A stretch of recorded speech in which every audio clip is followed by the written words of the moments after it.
நற்செய்தி வாசகம்.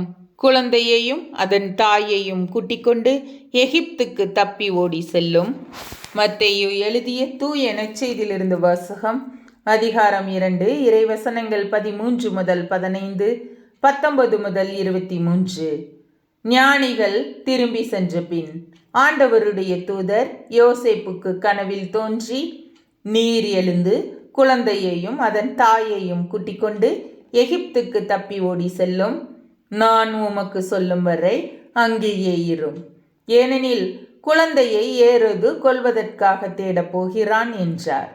யோசேப்பு எழுந்து குழந்தையையும் அதன் தாயையும் கூட்டிக்கொண்டு இரவிலேயே எகிப்துக்கு புறப்பட்டு சென்றார். ஏரோது இறக்கும் வரை அங்கேயே இருந்தார். இவ்வாறு எகிப்திலிருந்து என் மகனை அழைத்து வந்தேன் என்று இறைவாக்கினர் வாயிலாக ஆண்டவர் உரைத்தது நிறைவேறியது. ஏரோது காலமானதும் ஆண்டவருடைய தூதர் எகிப்தில் யோசேப்புக்கு கனவில் தோன்றி, நீர் எழுந்து குழந்தையையும் அதன் தாயையும் கூட்டிக்கொண்டு இஸ்ரேல் நாட்டுக்கு செல்லும்.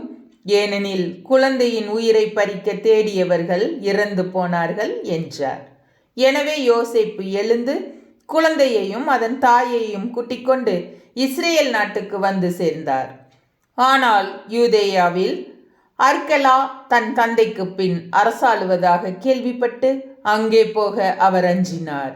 கனவில் எச்சரிக்கப்பட்டு கலிலேய பகுதிகளுக்கு புறப்பட்டு சென்றார்.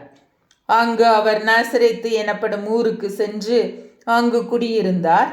இவ்வாறு நசரேயன் என அழைக்கப்படுவார் என்று இறைவாக்கினர்கள் உரைத்தது நிறைவேறியது. ஆண்டவரின் அருள் வாக்கு. கிறிஸ்துவே உமக்கு புகழ்.